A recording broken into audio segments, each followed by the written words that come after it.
Well, let me be the first to say welcome, Cassidy Williams. Cassidy is a software engineer, a teacher, a live streamer, a podcaster, the CTO of Contenda, and really, I think just one of the top people on earth. Just like one of the really good ones, Eve, and one that I stop. look up to all the time. But I'll shut up and say, Cassidy, welcome. Thank you so much for being part of the Last Tech podcast. Thank you so much for having me. I'm so excited. So excited to have you here. You have, yeah, I have lots of things I want to talk to you about. So tell me Cool. a little bit more about your job, how it came to be, and what you're working on.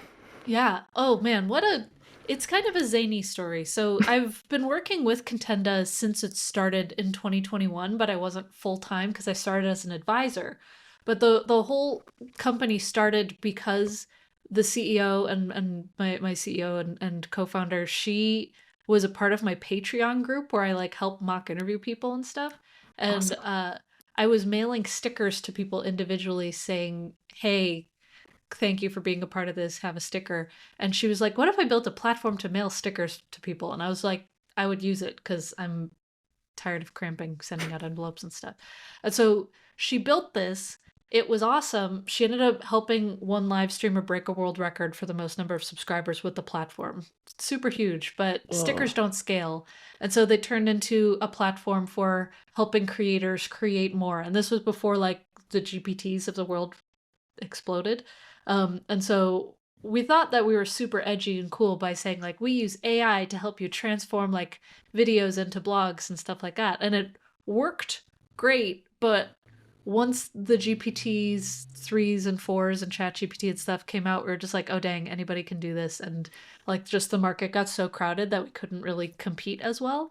And so the thing we could compete on, quote unquote, was we had an API and we started just building apps on top of our API. And one of them was to help college students write, or high school students write essays for college, where we didn't write the essay for them, but we helped them like talk out what they would want to say in their essay. And because students are shy and stuff, they were just like, oh, this is really good because I can like talk out what I want to say without being judged. And then they were able to write. And then we realized, wait, other people might like this. And so thus BrainStory was born. And that's our latest thingamajig is it's an app that helps you talk out your ideas. And that's what I do on a day to day. I love it. So talking out ideas for products or for For talks or for anything. Yeah, any of the so the things. whole concept is it's using like the Socratic method of questioning where it never Yeah. actually gives you answers. It just kind of keeps probing you, which can be frustrating if you're like talking to a therapist and you're just like, just tell me what to do with my life. But with this, it's great because it kind of helps you come up with like talk ideas, blog ideas, side project ideas, even just like meal prep or meeting Yeah. prep and stuff. Like it's really good for just helping you pull out what's already in your brain. I jokingly call it rubber duck debugging as a service because whenever I run into like something where I'm not sure what a UI should look like or something, I'll just like talk it out with BrainStory and I solve it every single time. And I think it's just because it doesn't tell me what to do. It just kind of forces me to think better. Totally. Yeah, I think the questions are super helpful just because that starts to make a real thing out of an idea that's just sort of not something that you say out loud to people. So I love Right. it. Yeah. Yeah, So yeah, and a lot of people are just like, "Wait, I'm verbally talking to a computer," and I'm just like, "Yes, it's weird, but try it." Because when you talk, it's just pretend you're on your own podcast or something, and it works out. so who are you seeing are kind of the customers or people who are getting the most value? Is it students or still or That's everybody?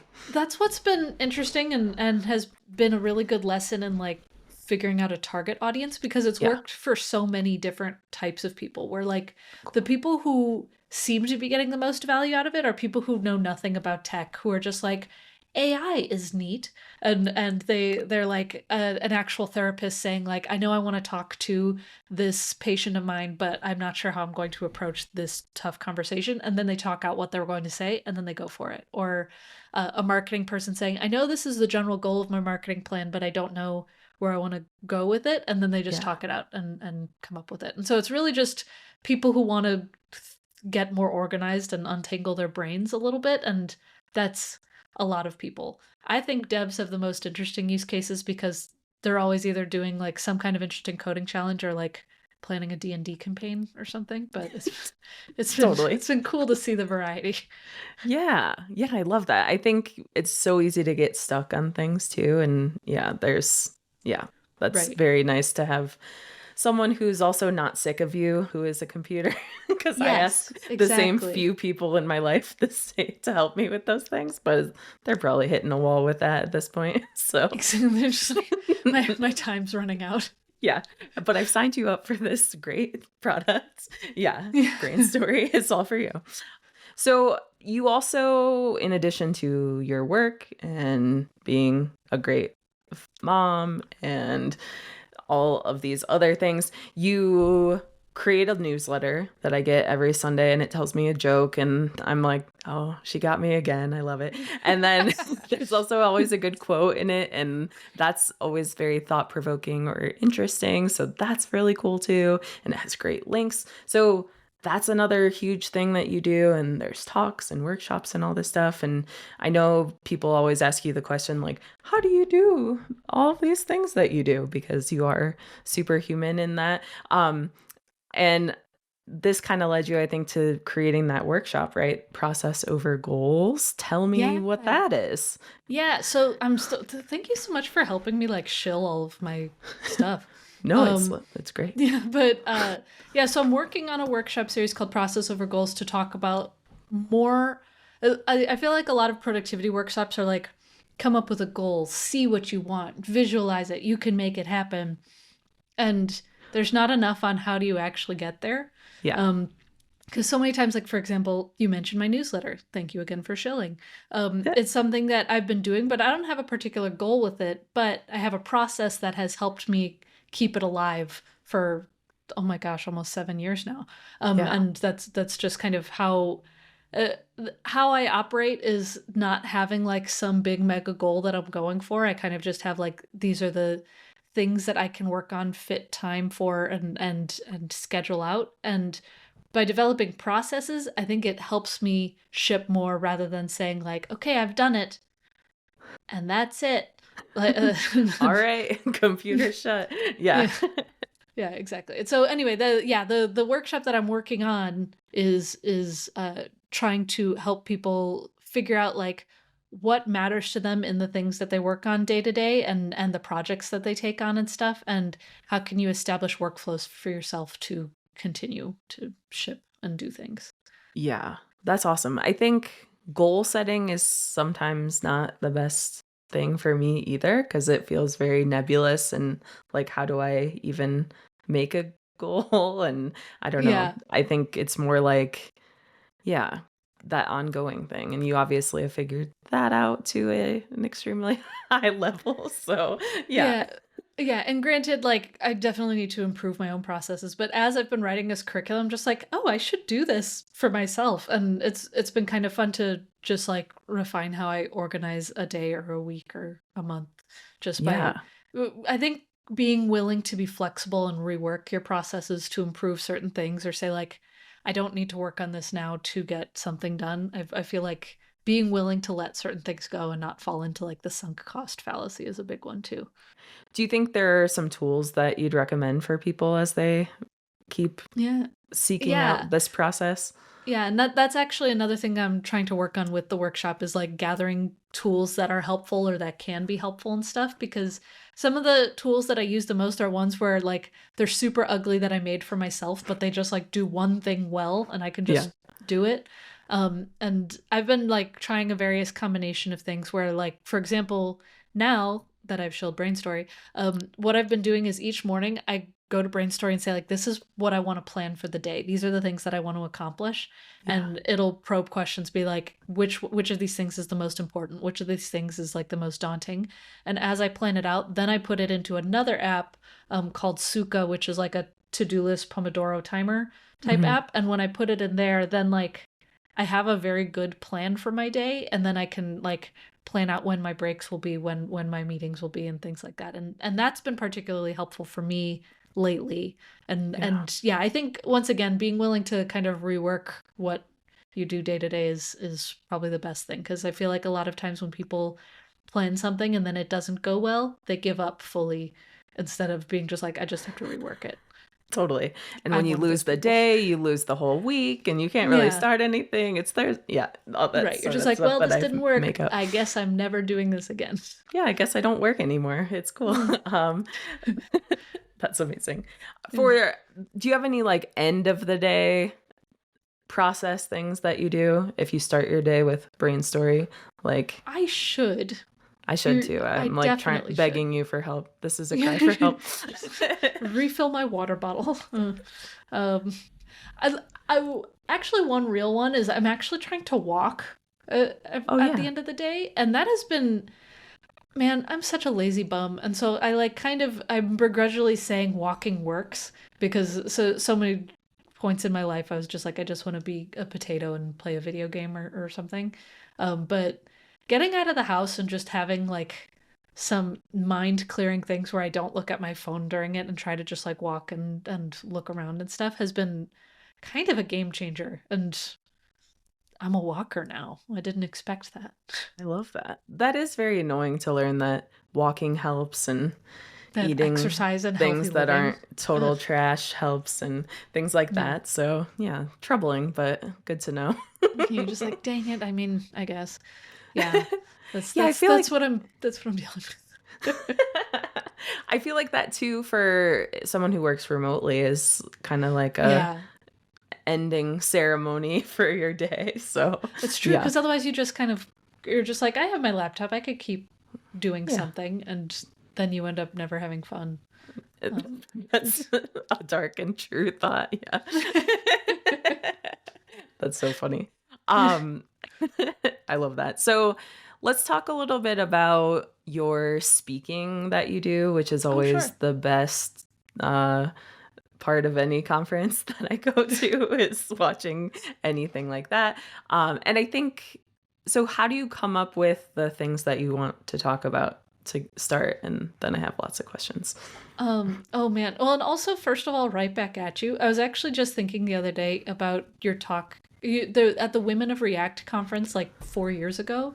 You made a joke that like I still laugh at because there was a point where you like left and then came back in a different outfit and you just said another day, another dollar, and then you kept like live coding, and I laughed so hard, and to this day like I associate you with the phrase another day, another dollar, and I such a great joke, just A plus comedy.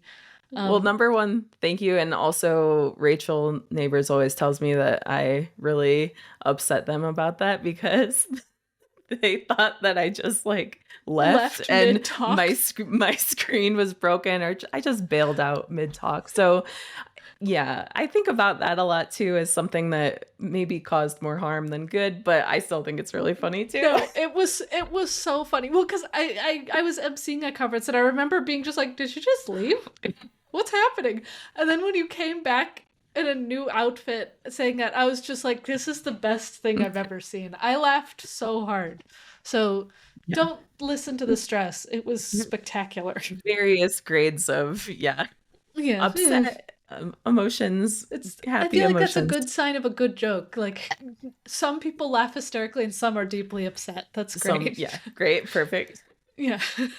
That's so um, funny. Yeah, so fully avoided your question there, but the way I come up with talks, it's mostly me talking about problems that I've solved for myself that I want other people to learn from so they don't suffer like I did. Hmm. That's pretty much the summary of all of my talks. It's every single thing is just like, look at this cool thing I built. You might not ever need to build it, but this is why it saved me so much time and effort to do this. And that's pretty much the root of all of my technical talks I've ever given. And that's why I think they're so good is that they solve an actual problem and they're always approachable enough to be helpful. And you're also saying like, this was bad. And that's very relatable too. And so, yeah, I love This it. was not a good time. Yeah, well, and that's also honestly the source of at least half of my blog posts too, where like I figure out a bug, I'm like, I need to write this down because I will forget it next time I run Totally. into it. And it's so embarrassing when I Google a problem and my own blog post comes up, but at the same time I'm like, past Cassidy helped me. Yeah, she's cool. Yeah. Good job. Thank you. Thank goodness. Yes. I did it. We did it all together. Yeah, I love it. That just reminded me of that thing that, what was that for? That, sorry, good question. Um, you're like, what are That you thing, saying? what was that That for? thing. I'll try that again. Remember when you did the video where there were different versions of yourself and you were interviewing yourself or something? That Oh, was, saying like it depends to yeah, everything? exactly. Yeah, That was real good. So yeah, thank just you. various versions of yourself out there helping yourself out in, I guess that's not helping yourself out that much, but it is in a way. Yeah. Well, now like when people, for that in particular, when people search for like it depends and like memes and stuff, my Yeah. face comes up and I'm not used to it. I'll be like, ah, there she is. Oh It's me again. Hey. Or her. It depends, Cassidy. no. Yeah, exactly. I love it. Yeah, and I think in teaching people how to kind of, I don't know, own these situations where you've figured something out, one of the ways that you teach people a lot, just in general, is I think speaking up. You're very good at that, like Thank you. not taking uh not taking what people say as being the final answer. I think that's really cool. So, you, for example, have put together this speaker rider that tons of people use to say, hey, I don't just have to do whatever people tell me to do, and I can have a little more power and speak up for myself. So, where did that idea come from? I'm sure just you using it, but Yeah, honestly, so I had talked to a mentor of mine. Her name is Kelly Hoey. She's awesome and wrote a book on networking that I nice. recommend called Build Your Dream Network. But she basically got to a point in her career where she was pretty much public speaking for a living. Like she does other things, again, author, advisory stuff, investing stuff. She's very cool. But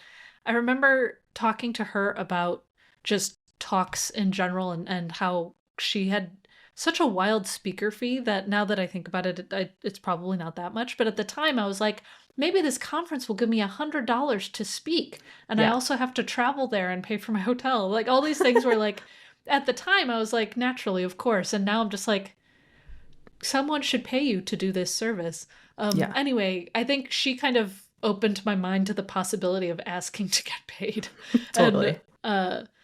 and yeah, then I realized, oh, you can just like write this down and I can just give this to people when they're just like, do you have a speaker fee or do you request anything if we ever ask you to come to a conference? And I was just like, if I make this public, then anybody can look at it before even asking me to do something, and that'll save time for everyone if they can't swing anything or whatever. And then others have been able to use it, like you said, and that's been the most fun thing where multiple people have reached out saying like, I was able to pay my rent this month because of a talk because of this speaker writer, and that kind of thing makes me so happy.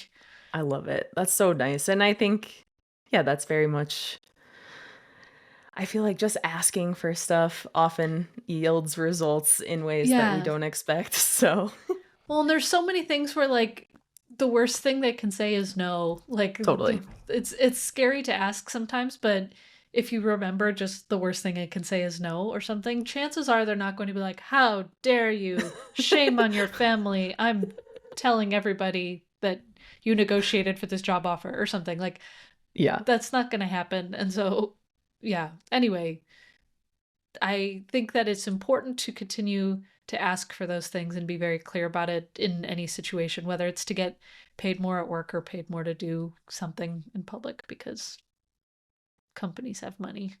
They So, sure do. And that's yeah. something I do all the time when I ask for money for a workshop or whatever, is I'm always like, "Oh, I can't. It's so upsetting." And then I Google how much their revenue is, and then I'm like, "Send," or make it more It'll be and then fine. send. Because it's I've, very true. I think it's hard to negotiate for yourself, but it's very Yes. easy to negotiate for someone else too. And so sometimes like I have like a circle of like my husband, my sister, some friends and stuff where it's like, let me write the negotiation letter for you, and then you can freak out, you can scream, you can reword it, but you have to send it. Yeah. And I feel like that's been really good for us where like find someone who will fight for you or pretend you're negotiating for someone else when you're negotiating for yourself. And I feel like that makes a big difference. That makes a huge difference because you would always want your sister to get more money, or Right. your Yeah. husband or whoever. And it's Or just, yeah, it's amazing. Or your friend, whatever. yeah. Yeah. Yeah, no, a friend of mine rewrote a negotiation email for me once.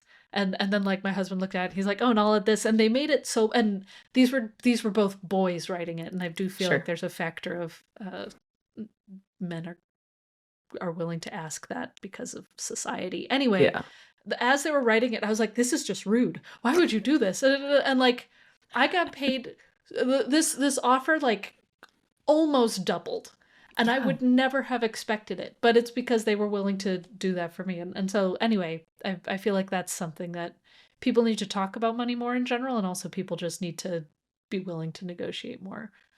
Yeah. I love the idea of a whole group of those people too that you can go to. So Yeah, a it's like little board almost of a union, advisors. but not Yeah. really. Exactly. Yeah. Yeah. We should have those too, but that's a whole other conversation. that's But that's a whole other bag of marbles. absolutely. But yeah, super interesting. I think, yeah, and your willingness, I don't know if this is a question, it's probably not. I just think you're very willing to speak up for yourself and other people and be like, hey, this is no good. So I've always thought about that as since you are a person from the Midwest and so am I always blame that for being why I don't speak up. And then I think about you and I'm like, huh, well, Dang it. we have pretty similar, I feel Where's like, my background. excuse? Yeah, it's gone. It's made up and fake. Okay, interesting. So it's I do really think that's a thing, though. it is, but yeah, I think that's really cool. So yeah, thinking about other people, are there other things that when you're going into a negotiation or you're writing a tweet or a article or something that you're like, we're gonna do this, we're doing this? Yeah, yeah. No, I feel like every time I write anything about React, I have that, should I? Yep. And then I just kind of do it anyway and on a hope and a prayer fall to sleep. But yeah, no, I feel like a lot of times if you say something in a reasonable way that doesn't attack someone but still Yeah. states your opinion, people won't get too mad Yeah. generally, most of Yeah. the time. Your mileage may vary, and I feel like that's just kind of how I've been approaching most public things. Where if it is something somewhat critical, I try to be nice, at least to a degree, to Yeah. so that way people can be like, "Wow, she's so nice, but she's right," and then go And from you there. are. Yeah. Totally. Well, you brought it up. Speaking of that, want to talk about that React blog? I think that's one of those examples of, yeah, just being very nice, of speaking up, but also saying, hey, this feels like an area where perhaps improvement can be made. I know this question is getting long and longer still because I'm going to add a new part to it, which is that you were instrumental, I think, in starting a group that had no name and then became the React working group, where feedback was collected from you. And yeah, I think back on that time as a person who doesn't speak up the most, and that feels like, You were yeah, in that group and you talked though, I so was in that group. But I think, yeah, I definitely learned a lot from that experience. And I think anyone working on the React team did too, about like listening to the community, thinking about how these changes affect other groups. And since that time, I know React has sort of been shuffled over to weird. a new owner, which is kind of a funny outcome in general. So getting back to the question, which I think I have one, is why where are we at with this React stuff? Why do you think it's so hard to understand, especially for a beginner? Like, where do you even begin at this point with React? Yeah, so many questions in there in that one question, but it's there. I feel like React is just very big, and honestly, we are in a bubble when you realize that jQuery is still even bigger. But like, Yep. React is very, very big, and I think when you run something that a lot of people rely on, and you're getting paid to run that thing, you should do right by your community who keeps you alive. Because when you don't, then people leave, and then other people who don't know to leave or who are just trying to learn can get screwed over. Which is, I think, a diplomatic way of saying that. But anyway, you have seen the things that I write to the React team publicly and privately, where sometimes I am more colorful than other times. But I like the framework, I like the technology, I like using it and teaching it, and I feel like it's such a cool way to build websites. And so when I see them not doing right by their community when I know they could, if they just like put in the resources and effort to it, or lean on your community to do some of those things, I'm like, why wouldn't you just do that? Like Yeah. you have the power. We have the technology. Like Mm-hmm. if when I talk to some of the people on the team, which once again, I like them and I like the Yeah. technology. I'm just throwing in as many of these disclosures as I can. Sure. Uh, there's a lot of times where I'm just like, I know you say it's really hard to communicate these things, so why don't you ask someone else to do it? There's Yeah. so many people in your community who teach React for a living or would love to teach more React or something like that. Use them to help communicate more. Why are you putting it all on yourself? And I feel like there's a whole lot in there, but that is kind of what led me to write a blog post about how I was kind of frustrated with React in general, because it's still a great technology, but it started to get so all over the place. It felt like they lost the narrative.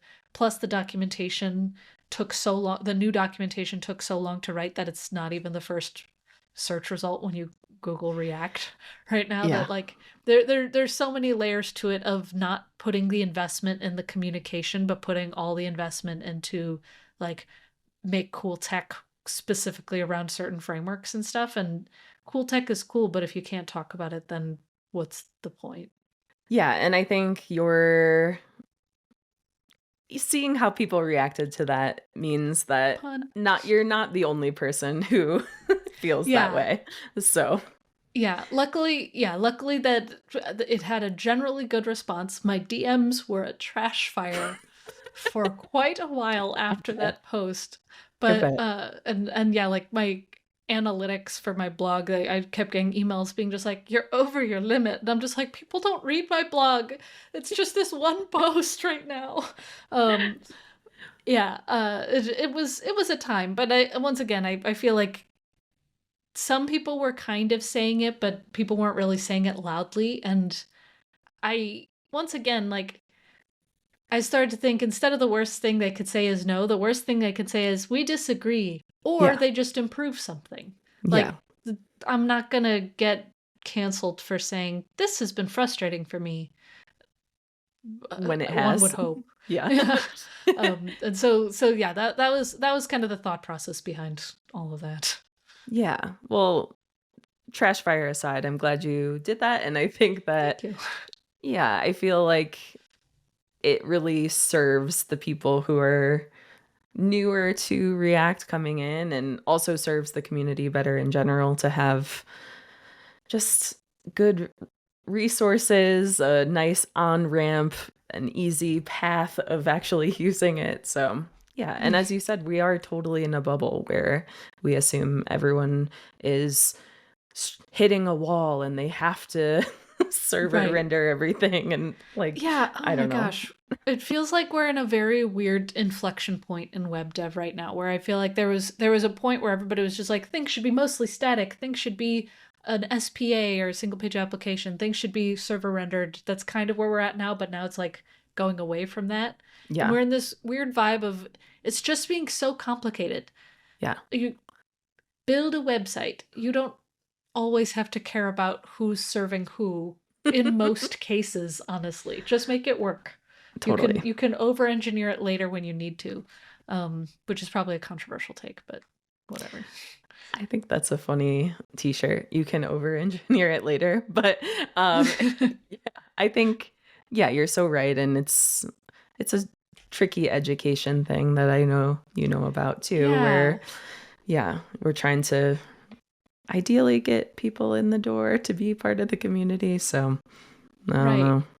Yeah, well, and I was actually just helping someone learn some coding stuff recently where this she had like taken a class and it was like something C++, and I was just like, if you start with C++, you might have a bad time. And she's like, okay, I'm interested in websites, but I've heard of like React, and I've heard of Bootstrap. Like, she heard of all of these really specific things, and I was just like, those are cool, but you're going to get so lost if that's just like how to learn React and you don't know the basics. And just like teaching her some basic HTML tags, basic Yeah. CSS like selectors and stuff. She's like, oh, okay, that's all web dev is. And I was like, yeah, it's after that you just kind of add stuff onto it so you don't have to reinvent the wheel. And it's so fun to teach it that way, where you're just like, it's just simple until you make it more complicated. But I feel Yeah. like a lot of things now are like, you can add all of this power, but it ends up being just like a small app that doesn't need that. And Totally. yeah, I probably sound curmudgeon-y at this point, but Nah, I don't think so. So where do you even send? I think that's a good thing to think about, is just focusing on some of those more basic things. But if someone were to be learning React in the year of 2024, where does that person go? I do think that React.dev is a good spot, Cool. but whenever, like, and this is assuming someone just doesn't know React, but they know other things. Yeah. Because if you don't know React, but you want to build a website and you don't know how to build a website, start with the basics of straight up just HTML, CSS, and JavaScript, and then add something like Astro or Eleventy or Mhm. something. Where what I really like about those frameworks is they feel like just HTML, CSS, and JavaScript, but with some more power. Yeah. And that's been really, really nice to work with, where I feel like I'm doing like old school web development, even though there's a lot more happening under the hood. And only really add one of these libraries like Vue, React, Angular, whatever, when you really need them.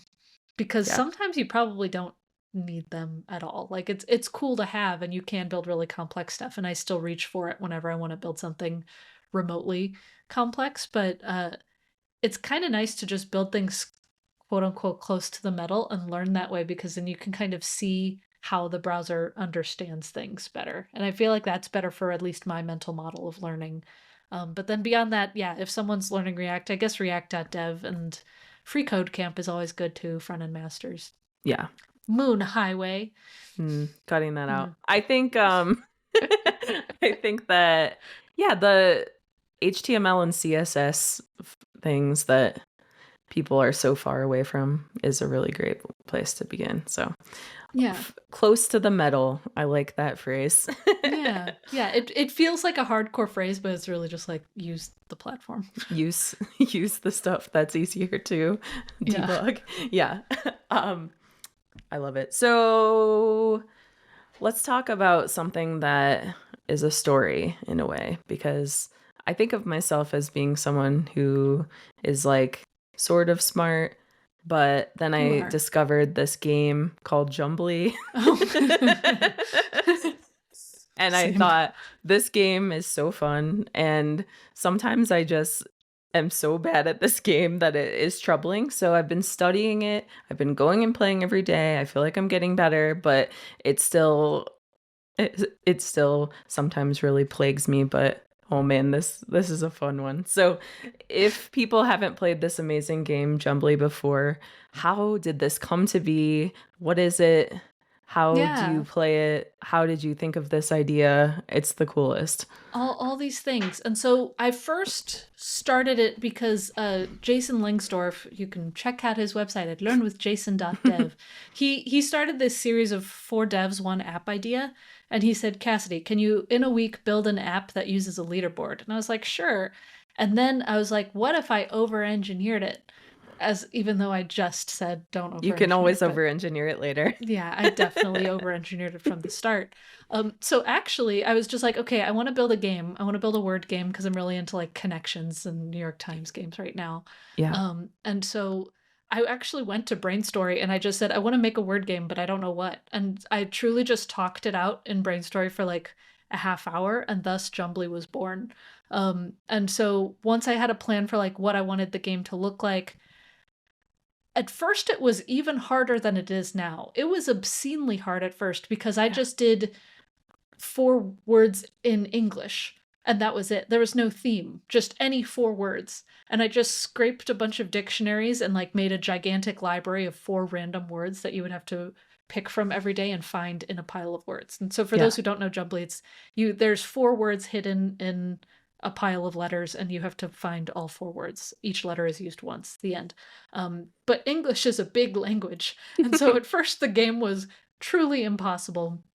And so then I ended up, instead of doing just 4 random words in this pile of letters, I ended up using AI to come up with a series of themes, and then I combined themes and words and stuff to create a dictionary, and that is how the series of words came to be. And I had to human edit some of them because AI is not very good at that after a certain point, or LLMs rather, where there was one point where the words that it gave, it was like the theme was finance, and like the shortest word was macroeconomics, and that's all you need to know. Like it was I just that felt one would be particularly bad for me in there. That one made me very angry. But anyway, so that is the kind of how Jumblie started. The over-engineering thing was I didn't use any frameworks or libraries for it. I did it all in pure artisan HTML, CSS, JavaScript, which was both very fun, but also in retrospect, even adding something like jQuery probably could have saved me a few hours. But it was fun to learn about, like, oh, some people want to use a keyboard, some people want to click the buttons, and like if you use a keyboard versus clicking a button, the character on the button changes like types. Who knew? Who knew? I didn't. So there were a lot of like finicky things to deal with like time zones and stuff too, and I ended up not even adding a leaderboard because I over-engineered it so much. And I was just like, I'm so sorry, Jason, this was not the prompt.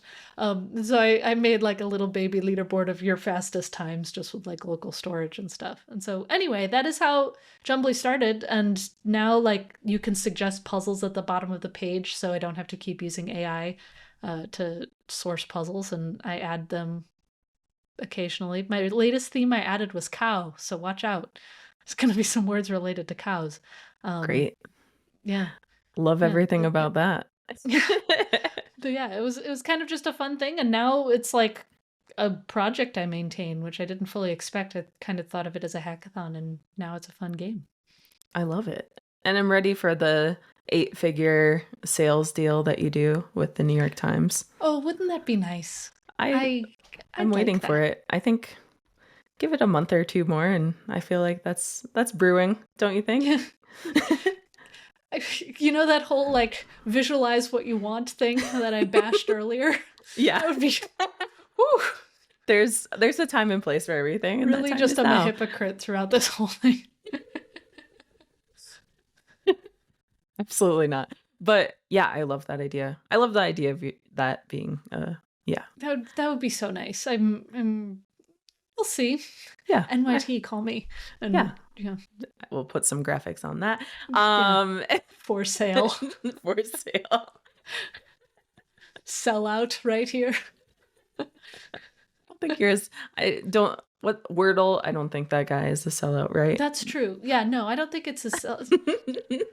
Yeah, I'm trying to think in what case where it would be a sellout. Maybe if it was like a Monsanto blockchain. Yeah, Monsanto. Jumblie brought to you by Halliburton. Yeah. Oh gosh. Elon Musk wanted it, so I guess I gotta give it to him. Depends how many figures are in that. Yeah, honestly, in that deal. Truly, you're a parent. Anyway, we are wrapping. Really we're dangerously close to the end of our time, but number one, I want to thank you because you're great and I love everything you do and I'm so happy to know you. Number two, is there anything that you want to plug? Thank you so much. All that right back at you. I would love to plug my newsletter. You can find it at cassidy.co/newsletter. It's just read it for the joke and then you can stay for the actual technical content. And then our app BrainStory that my team is working on, brainstory.ai. It helps you think smarter, not harder. Whatever cliche phrase we're working with right now. I love it. Well, thank you so much, Cassidy. You are the best. We will link to all of your cool things and make sure that you follow her. If you don't, which you do already, but if you don't, then get in there. And we are so happy you were here. Thank you, everybody, for joining us on the Last Tech Podcast. We will see you next time. Thank you. Bye. The Last Tech Podcast.